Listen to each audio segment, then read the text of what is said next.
Well, students, selamat datang kembali. Setelah sebelumnya kita membahas tentang formasi dasar tentang kalimat, kita juga telah membahas subjek dan predikat. Nah, sekarang kita melaju ke pembahasan selanjutnya, yaitu tentang present dan past participle. Eits, sebelum lanjut, ada baiknya kalian subscribe dulu ya, biar makin semangat bikin videonya. Oke? Ayo, udah di-subscribe belum? Ditungguin nih. Oke, yuk kita lanjut. Apa itu present dan past participle? Itu seringkali dia muncul di dalam TOEFL ya. Dan saking sering kali muncul, maka pembahasannya menjadi penting buat kita bersama untuk ketahui. Nah, secara sederhana, arti dari present dan past participle saya bisa mengartikannya sebagai dua kalimat yang dijadikan satu dengan menggunakan kata yang. Misalnya itu dalam bahasa Indonesia ya. Nah, seperti yang kalian bisa lihat, ada dua kalimat yang saya tuliskan.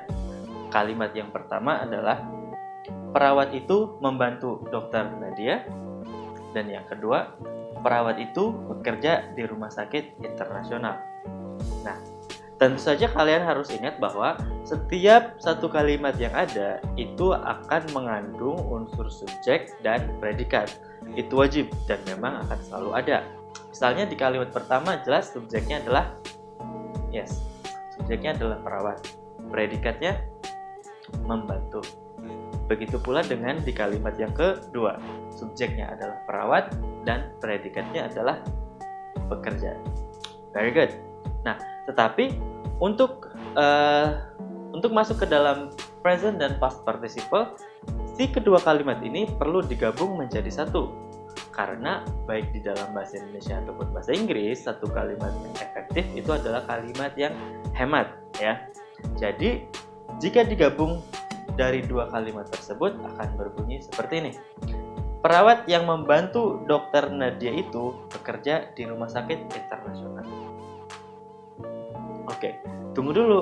Masalahnya adalah ketika dua kalimat tadi digabung, maka predikatnya ataupun subjeknya harus tetap satu ya. Dia harus tetap satu. Jadi bukan menjadi dua lagi karena dia digabung. Oke, sekarang pertanyaan saya untuk penggabungannya, mana subjeknya dan mana predikatnya? Nah, ternyata subjeknya masih sama, yaitu si perawat ya. Tetapi predikatnya kemudian yang berubah. Predikatnya adalah bekerja. Kenapa predikatnya bekerja? Karena si kalimat pertama yang tadi itu dijadikan kata sifat yang menjelaskan si subjeknya ya, dengan mengubah atau dengan menambahkan kata yang di sini. Ya.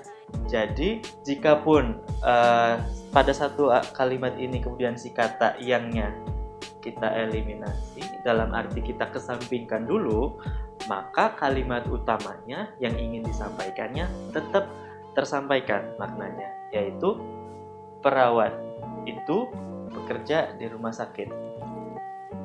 Karena sebelumnya mungkin akan memunculkan pertanyaan, perawat yang mana? Maka jawabannya ada, perawat yang membantu Dokter Nadia. Hanya saja kemudian si frasa yang membantunya kita eliminasi sebagai penjelasan terhadap kata si perawat tersebut, terhadap si subjek tersebut.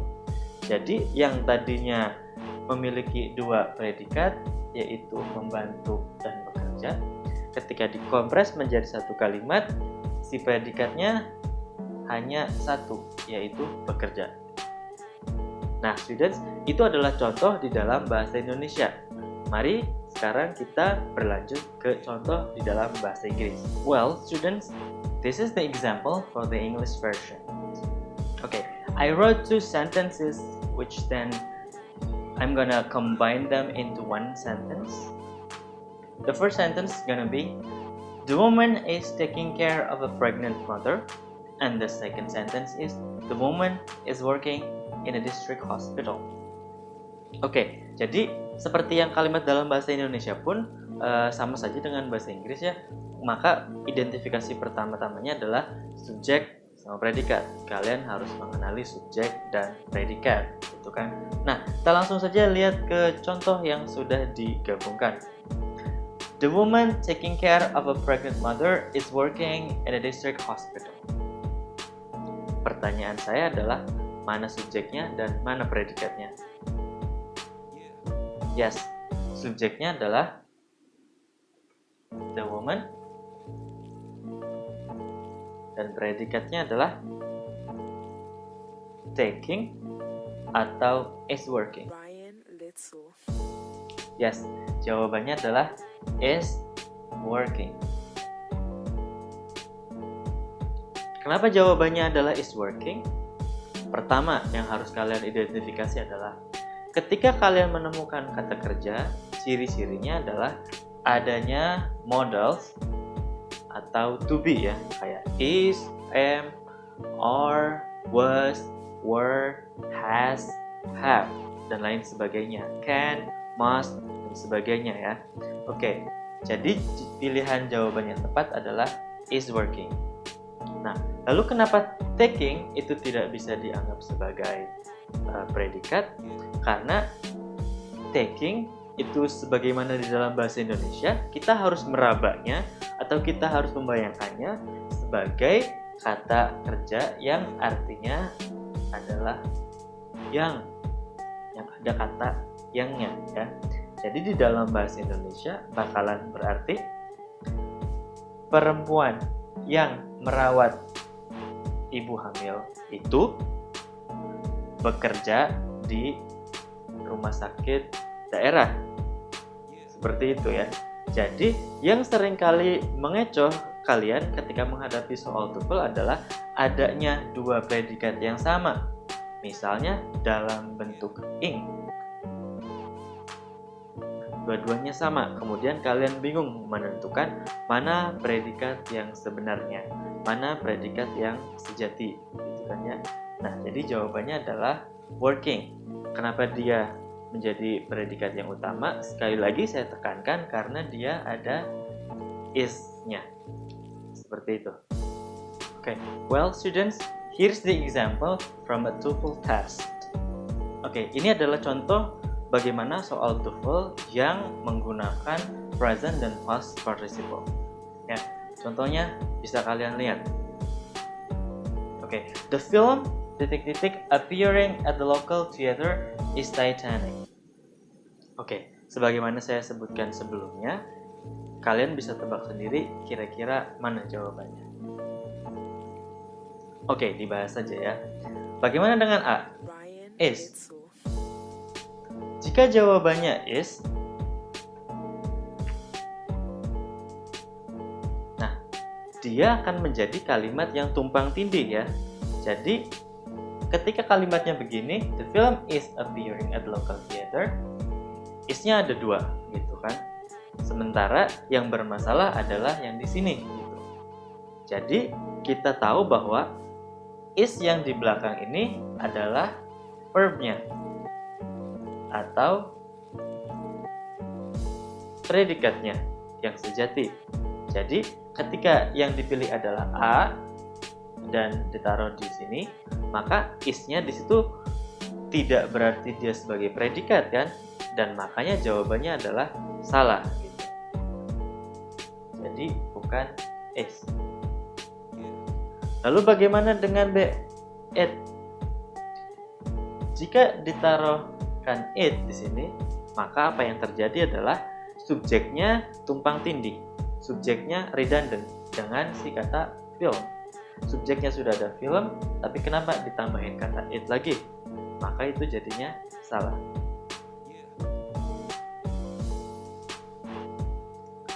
Lalu bagaimana dengan was? Was juga salah, karena was itu adalah bentuk past tense daripada is yang tadi ya.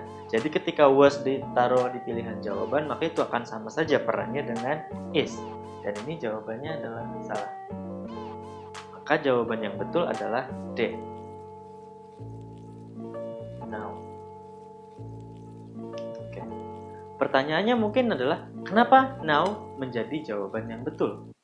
Karena now adalah kata keterangan waktu. Kata keterangan waktu, sebagaimana juga kata keterangan tempat, itu bisa ditaruh di mana saja. Bisa di depan, bisa di tengah, bisa juga di belakang.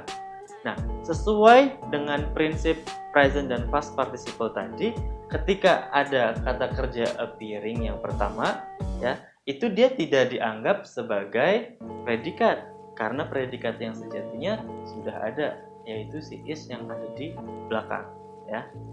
Sekali lagi saya tekankan, ketika pilihan jawabannya adalah is atau was, dia bukan sebagai predikat yang sejati, maka jawabannya adalah salah. Well students, ini adalah contoh lain dari bahasa Inggris ya. Saya menulis dua kalimat di sini. Kalimat pertama, the doctor left a prescription for Andrew. Kalimat kedua, the doctor is my father.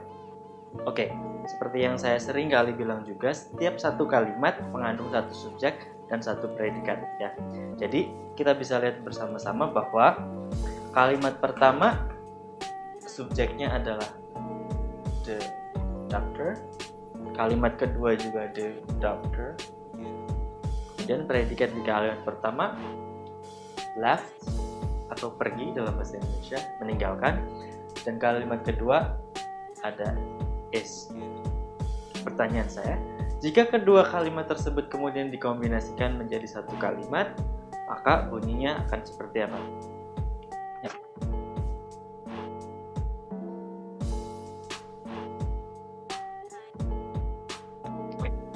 Begitu bunyinya. The doctor left prescription for Andrew is my father. Atau misalnya kalau di dalam bahasa Indonesia bakal berarti dokter yang meninggalkan resep obat untuk Andrew adalah ayah saya. So, berbeda dengan ketika dia menjadi dua kalimat, dia akan mempunyai dua predikat, tapi ketika digabungkan kemudian predikatnya cuma satu.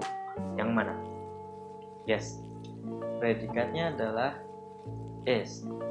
Karena si kata left-nya nanti seolah-olah akan berbunyi yang di situ. Oke, this is very basic, tapi kemudian adalah masalahnya ketika kalian sudah menemukan cara atau pola menggabungkan kalimat, atau ketika kalian menemukan kecurigaan bahwa satu kalimat tersebut mengandung dua predikat atau dua verb, maka kemungkinannya salah satu verbnya itu adalah bukan verb yang sejati, dan di situ masalahnya di dalam TOEFL. Oke, sebelum masuk ke soal, kalian boleh pahami ini dulu.